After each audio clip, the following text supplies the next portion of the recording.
Pullman, Washington, one of the most expansive wheat-producing regions in the world, and home of Washington State University and its comedy variety program, Live at 8.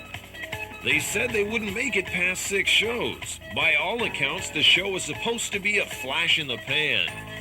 But nobody told them that, and here they are again on the biggest weekend of the year. It's all on the line now. This is what it all comes down to. This one will separate the contenders from the pretenders. The losers of this one will have an early vacation. 2 wrongs don't make a right. You can lead a horse to water, but you can't. Welcome to the Super Bowl edition of Live at 8. Now, live from Studio A at the Edward R. Murrow Communications Center, it's Live at 8, 88 Live with Sean Minton, Neil Robison, and Leif Sandus.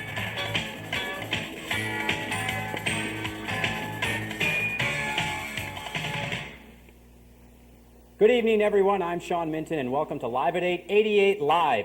We're all set for tonight's main event, and at this very hour, odds makers in Las Vegas are picking CBS's Snoopy the Musical to finish 2.5 rating points higher for the evening than Live at 8. We'll keep you up to date as the numbers change throughout the evening. Now, Neil Robison, you've had a chance to size up tonight's lineups. Who do you pick and why? We're watching the ratings very close, and what I have to say about Snoopy is it's a dog show. Forget it. What we have are the proof sheets from TV Guide, and we're going to be referring to them all night long. We're going to keep an eye on the ratings, and going to these proof sheets, I want to see what the competition is. First of all, on the low end of the scale, the competition is ABC's Full House. Now, it's pretty confused. Danny has some problems. He wants to play basketball. He gets chicken pox anyway. Forget it. It's too confusing. You won't like it. The next program that you might like is on PBS Channel 7. It's Great Performances. Broadway Sings Cole Porter, starring Jack Klugman. Quincy's not a singer. He's not a dancer. Forget it. Channel 44, it's got pretty good rating here. I'm going with Siegfried and Roy. However, Live at 8 has a real good chance. Sean? Thanks, Neil. Now to our Live at 8 analyst, Leif Sandus. Leif, what can we look forward to tonight? Well, Sean, in watching Dave in the run-throughs this week, I think his game plan is to come out, play conservative, make the fans watch his show in the first half. Then in the second half, he's going to hit him with a big condom joke. Dave's a first-year host, but I think he has the stuff to really pull this one off. Besides Mike Douglas, there's no one I'd rather see behind the Live at 8 desk tonight. Now, Leif, you've played on this team before. What's going through Dave's mind? The man they call Sweetness. Well, Sean, of course, I've never been on a show of this magnitude, but I do know the nerves are there. Just before 8 o'clock, you feel like your head's in a flushing toilet, swirled and a little mixed up. And I think you know how that feeling goes, Sean. Thank you, Leif. Randy Dickey is standing by live on the set. Randy, what's the mood down there? Thanks, Sean. I'm in the studio right now, and we're just a few minutes away from airtime. Pony will be sitting right here, and the excitement here is so tense, so thick you can cut it with a knife. Not one of those butter knives, mind you, one of those big Chicago steak knives. And I'll be in the winning locker room afterwards to get a word with him. Back to you, Sean. Thanks, Randy. We're looking forward to a great show. Up next, Live at 8. We'll see you at halftime.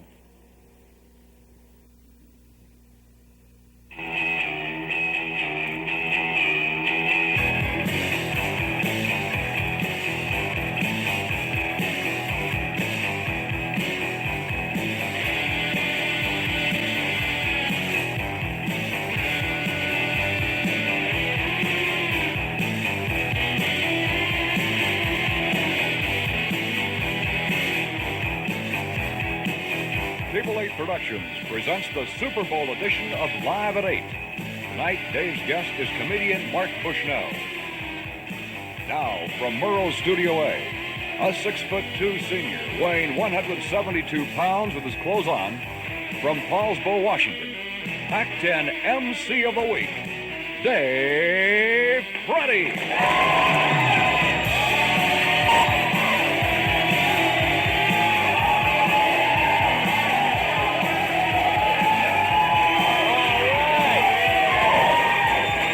Yeah.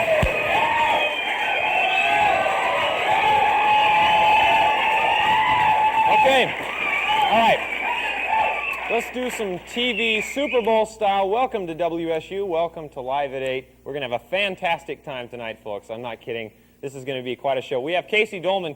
Casey was in the ESPN Super Bowl of Sports Trivia. He's got some interesting stories to tell us. Also, we have comedian Mark Bushnell with us tonight. So, hey, a fantastic show ahead. No doubt about it. The big thing, Super Bowl Sunday, coming up in just 2 days now. The big question, of course, on everybody's mind, how badly will the Redskins be beaten? That's pretty much what I know. Yeah. Oh, what? We have Redskin fans? If you Redskin fans? Okay. This weekend, listen to this. This is amazing. They're expected to sell 100,000 hot dogs in San Diego during the course of the Super Bowl. 100,000 of them. Of course, most of them are for John Madden during commercial breaks. Oh, jeez. Oh, my. Okay, so it's Super Bowl weekend, and millions are going to be watching for the high, lofty kicks, the illegal holding, and flying tackles. No, I'm not talking about the Super Bowl. I'm referring to the Dan Rather-George Bush debate. Okay. This monologue joke is brought to you by Buckheiser Beer. For all you do, this beer is really good. Well, now this was in the paper the other day. A Bronco fan in Denver ran an ad offering his wife in exchange for a Super Bowl ticket. Well, he didn't get any Super Bowl tickets, but he did manage to swap his 3-year-old for 2 backstage passes to a Menudo concert. All right. We have a fantastic show for you, folks. Like I said, Mark Bushnell, Casey Dolman. Do not go away, because we are going to be right back.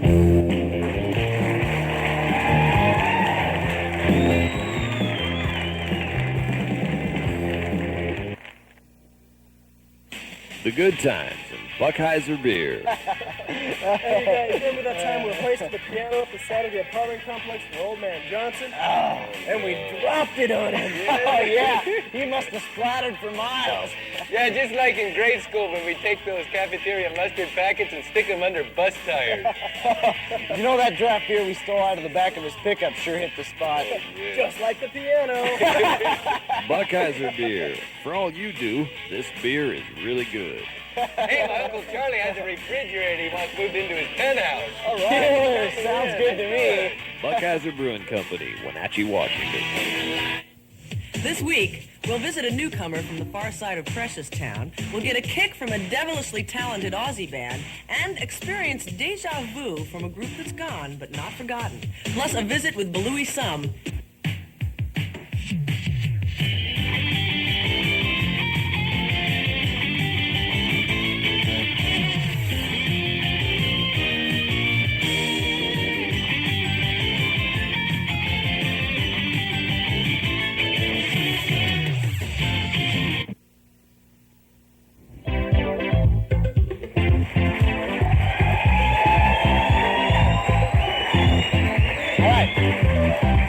Welcome back to Live at 8. Please welcome Casey Dolman to the show. Casey competed in an interesting competition. It's called the Super Bowl of Sports Trivia. It was held in Orlando, Florida. Casey also participated on a campus. You competed here at WSU, and then you went national, right? Yeah, that's right, Dave. We had there's a 32-player competition here at WSU, and they took the top 3 finalists from here, and they had an all-expense-paid trip down to Orlando, Florida. Okay. And it was kind of interesting because when I first signed up with it, I signed up with a roommate, and I thought it was going to be teams. And I thought, well, it'll turn out right because this guy knows quite a bit about sports, have a good time. Yeah. And we went down there, we found out it was individual competition. It's like, oh no, this isn't going to be very much fun at all because we'll probably play each other in the first round, I'll lose them in the first round or something like that. Yeah. And the way it turned out was I wound up beating him for the 3rd spot on in the semifinal round, or the very last round. So it was kind of nice because, it would be pretty neat because I'd just go I go to the newspaper or something, and I'd, underline Orlando or highlight it, temperature 82 degrees, and he'd be kind of upset about that. It was a lot of fun. Were they nice people down there in Orlando? Yeah, they were real nice. So I was treated very well. We wound up, the first round after we won that, we got shuttled away to this restaurant, and I'm going, well, they do this to every first round winner? And we wound up meeting the president of Boardwalk and Baseball, and he happened to be a WSU alumni. So it was kind of neat. He'd take us out for drinks after we won every single round. He wore crimson and gray every time we won. I was real excited about it. He was practically offered me a job after we won everything. So it was kind of nice. What kind of job? Well, I don't know exactly, but he just said something having to do with the Boardwalk and Baseball place. Okay, so it's the Super Bowl Sports Trivia. So obviously you have to spend time cramming for it, right? Well, we did a little bit before that, but once we got to Florida, we figured, well, it's vacation, Yeah, we didn't spend a whole lot of time studying. There were a few teams down there that studied. LSU was a College Bowl team down there, and they weren't really too involved in sports at all anyway, and they just crammed down there for like 5 or 6 hours. Calisthenics and stuff like that. I don't know exactly what they did, but okay. They crammed the whole time, and we spent most of the time just drinking most of the time, actually. We had to uphold the WSU tradition. WSU sports trivia, yeah. Okay, how well did you think you'd do? I mean, you're drinking all the time, you're not studying. Well, I thought maybe we might win a round or two, you know, just kind of uphold the WSU tradition, you know, maybe win a little bit. But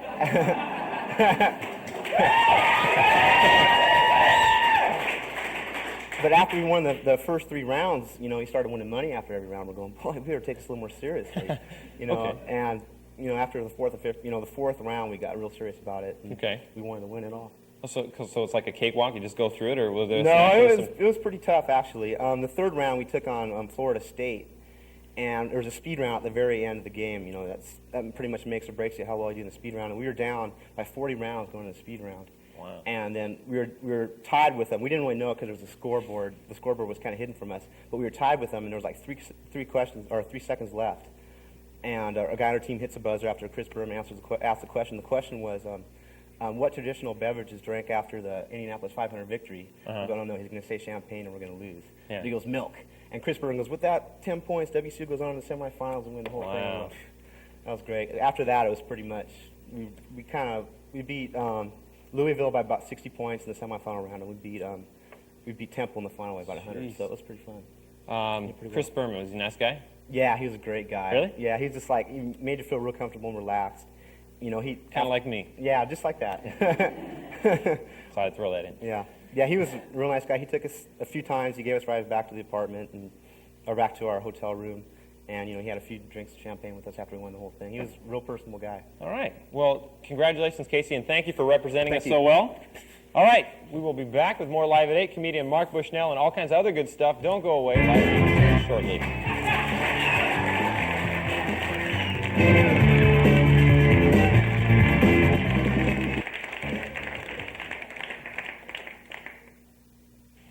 You really care about me. Of course I care. But Because I need someone to care. I think that's why I started to do drugs, you know, because no one cared. But now I have you. Leslie, look, don't get me wrong. Of course I care about you. I'd always hoped that we'd get together. Leslie, listen to me. Last night was nice. It was But- wonderful. It was a mistake. What?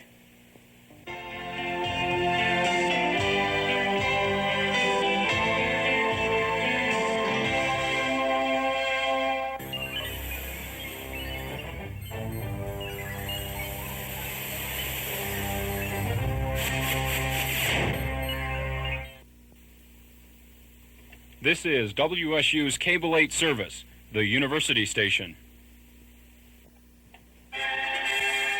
It's time once again for another installment of Olympic Jerks. The Winter Olympic sport of curling. Just look at them sweep, and sweep, and sweep.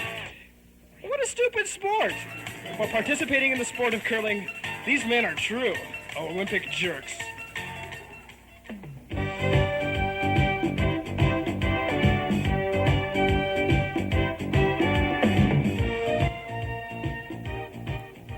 All right, halftime activities continue on Live at 8. Leaf, the first half is over. What can we look forward to in the second half? Well, in the second half, watch for Dave to give a secret sign to his parents. When he touches his neck kind of like this, that's a howdy hi-ho to his parents back in Paulsbo. Sean? And Neil, what do the ratings look like up to this point? Well, we're keeping a close tab on the ratings right now. It's been a strong first half, a good crowd support for the Live at 8 crew, the whole bit, and things are changing very rapidly. My first choice, Siegfried and Royd, well, there's some problems developing. It's not a pretty sight seeing 6 lions get sick. Also, another one of the problems has been Mr. Belvedere. He's coming on very strong right now and is a good, strong contender. This week's episode, Mr. Belvedere eats some bad fruit, goes after the family with a pointed stick. So we're going to see what happens. Who knows? It could be anything. We'll just wait for the second half. All right, and the second half is up next. We'll be back later with post-game activities.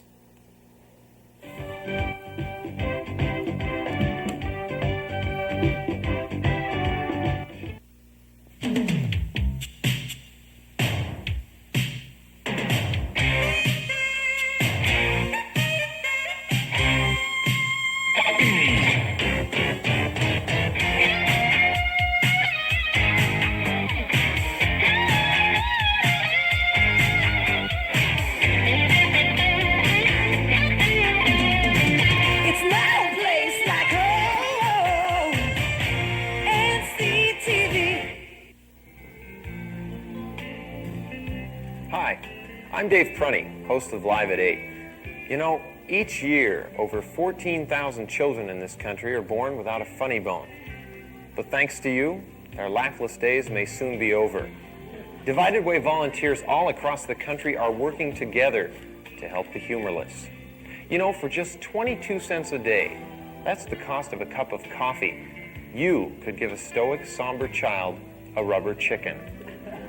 With 32 volunteer centers around the country, we're working for the children. Divided Way. Thanks to you, they're laughing.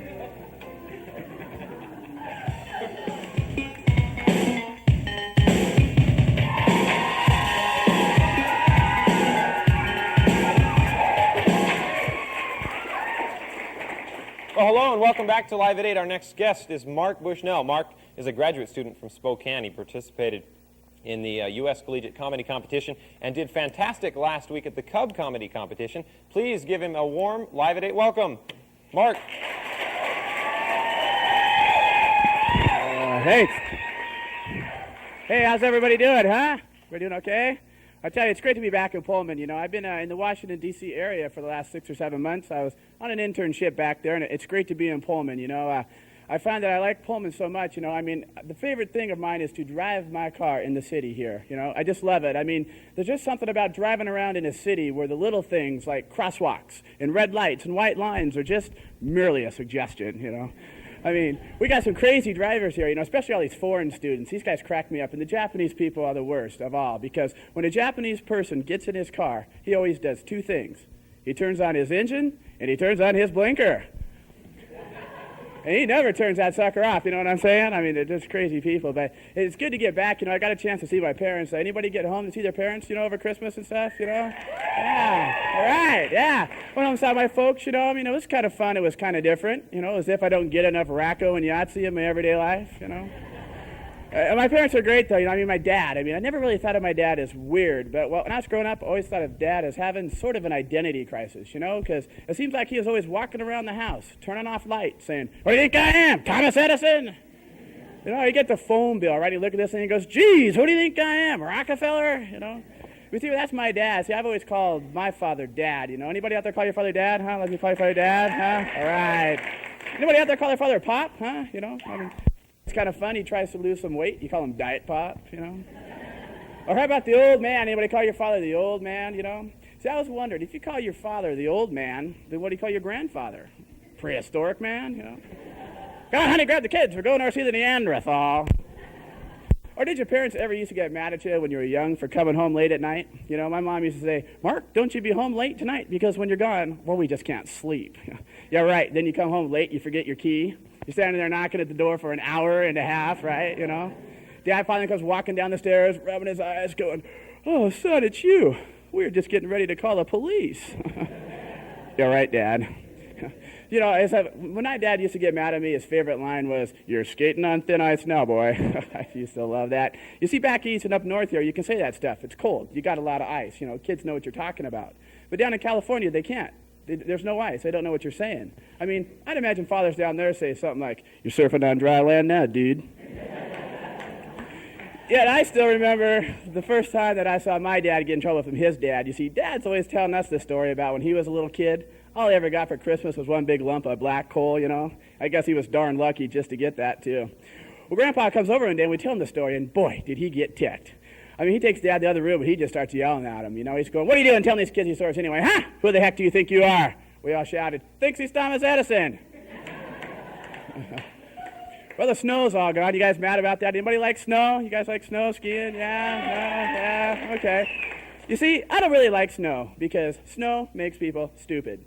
Now, I'm serious. Think about this. Let's say you're out there driving in a winter blizzard and your car starts to slide. But what's the advice they tell you, huh? They say turn your wheels in the direction that you are sliding, right? I mean, do you realize how stupid this advice really is? Let's say I'm sliding towards a cliff. I mean, come on, you know, what great advice. It's like, yeah, you guys will go home later on tonight and you'll think about that and you'll laugh like crazy. It'll be great. I mean, it's great advice. It's like saying you're driving down the road late at night and there's a semi-truck coming to your lane. Floor it, you know.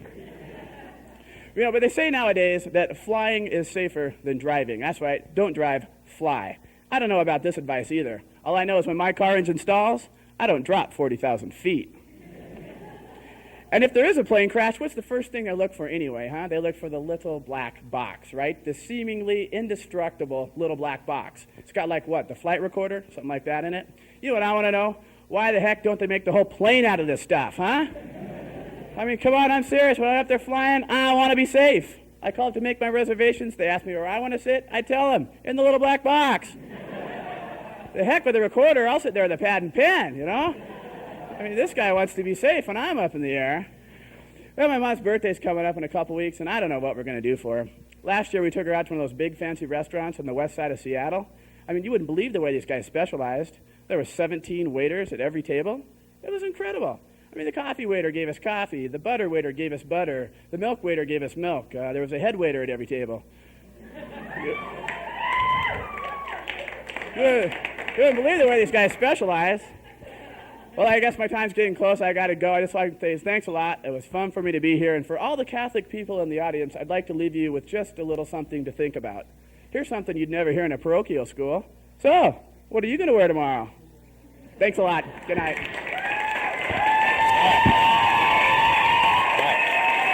Thank you. Thanks a lot. Thanks, Mark. Well,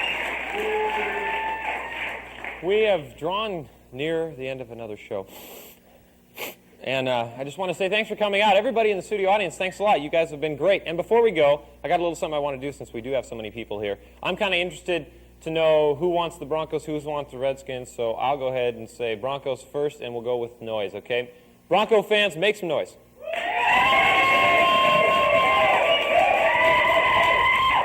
Okay? Redskins fans.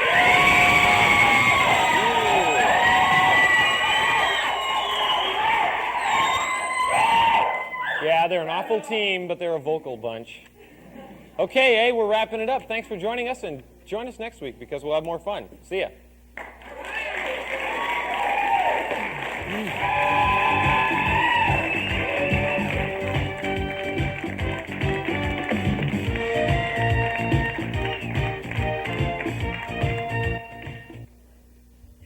Leaf, it's all over. Your final thoughts? Well, I'd just like to say that Dave proves that no one can do it better than a guy from Paulsbo. Well, except maybe Mike Douglas, but no one than a guy than Paulsbo. Mike Douglas may even be from Paulsbo. He's that good.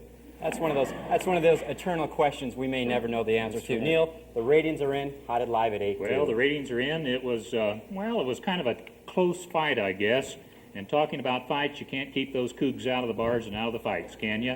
And so what I got to say now, Live at 8, the big winner is Live at 8, and that's the way it's going to go down in the hit record book. All right, thank you, Neil. Randy Dickey is in the winning locker room with the host. Randy, it's got to be pandemonium down there.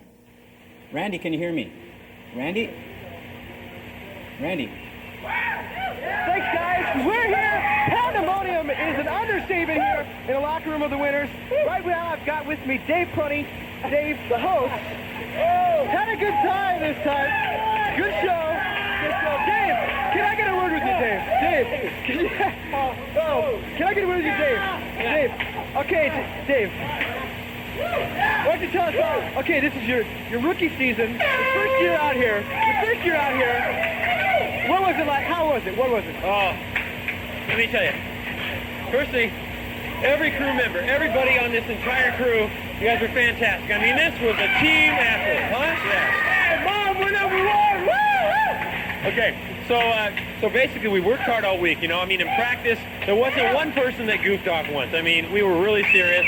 We were not messing around. We're number one, Mom. You got that? All right, we've got the monologue on videotape. You can take a look at the monitor here. We got that? Yeah, we got it right there. Tell me about it. Okay, first of all, we started writing earlier in the week, which is really strange for us because we usually wait till like Friday or you know, even Saturday, the day after the show. But we worked hard. We wrote it and we worked hard all week. And I'm telling you, this was one of the better monologues we've had. And it helps because it's the Super Bowl week and everything. All right, that was great. Dave, what's next? You reached the pinnacle, but what's next? Next, we're looking to perhaps go on the Fox network. That's Okay, we're thinking Fox, and so I think we've got the momentum right now to really go for that. So you're going to plan to stay cable, not go with the network type thing just yet? Yeah, we're going to stay away from the networks at this time. All right, I think we have a phone call now from President Reagan. Is that right, guys? Okay, President Reagan is on the phone for you, Dave.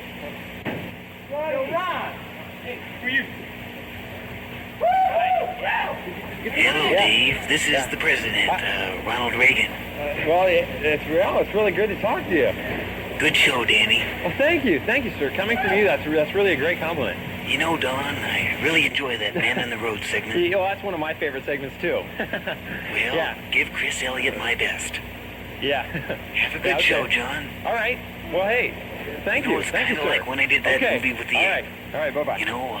President Reagan and Dave, tell us now, you got this behind you, and you got this coming up. What are you going to do now? Just relax? What's your plans for the future here? Take a couple weeks off, get some rest, recuperate a little bit, and we'll come back strong. I guarantee you, we'll have a great show. Great show. From the winner's locker room, I'm ready, Dickie. Going back upstairs. I'm all wet. We're going back up, you guys. Dave Prunty, thanks. All right. Thanks a lot, Randy. Some comments from the winning host. And Leaf, what put Live at 8 over the top tonight? Well, I think, you got to start out with the comedian. Fantastic, especially he's from WSU. You get the audience going. Everybody just loves him. He tells jokes people understand. And the other thing is, the big gift the Christmas season 2 years ago was that trivia game. You got a guy about trivia on. It's fantastic. That's the way it ought to go. It ought to flow with what the people want. And I think that's what they did tonight. I think that's what pulled them through, Sean. I think what a lot of people don't understand is that Live at 8 went up against some very stiff competition tonight, the likes of what you were talking about. Neil, there was also some other competition that we could mention that we didn't have a chance to before the show started. That's right. The competition was amazingly strong, and I made some notes while we were watching all of the programs all across the dial. And Live at 8 really lost about 6 rating points about 5 minutes into the show when the Cable Value Network did its tribute to latex. However, we came back quickly and picked up a few more points, particularly when we went up against PBS. There was a problem with the programming on PBS. Jack Klugman couldn't make it. Someone had penciled in a mustache, and they didn't know who he was. What happened was that they substituted Placido Domingo, and he did an impromptu performance of Carmen using his armpits. And... yeah, it is kind of bad, and to be honest with you, I wish I was down there in the room with some of that champagne that's flowing. That's about it for the points here. All right, thanks, Neil. They say that shows like this come down to a few great moments. And Leaf, you mentioned a few great moments, but there were other great moments in the show. Not only was the comedian and the co-star really good, but there were other great moments that we could talk about all night. Well, yeah, I think the thing is just the way Dave handles himself under pressure. He comes in there, you don't know what he's feeling. He's nervous as the dickens. He comes in there, you can't even tell. He tells the monologue jokes like he wrote them himself. It's really great the way Dave does them. It's obvious what we were looking at tonight is a man with a mission. Neil, let's get some final thoughts from you. Well, being the old man on the program here and kind of outnumbered, I must say that I had fun. The excitement was kind of heart-rattling, and I just enjoyed it a lot. And there's not much more I can say other than I think probably the show's going to be back. Leaf, truly a great contest. Your final thoughts? My final thoughts is next year, when it's around to Live at 8, 88, we'll probably see Live at 8 the winner again. I really think so. All right, that's it. One of the greatest and most outstanding performances I have ever seen, Dave Prunty, Live at 8. That's it for this week. We will see you all later.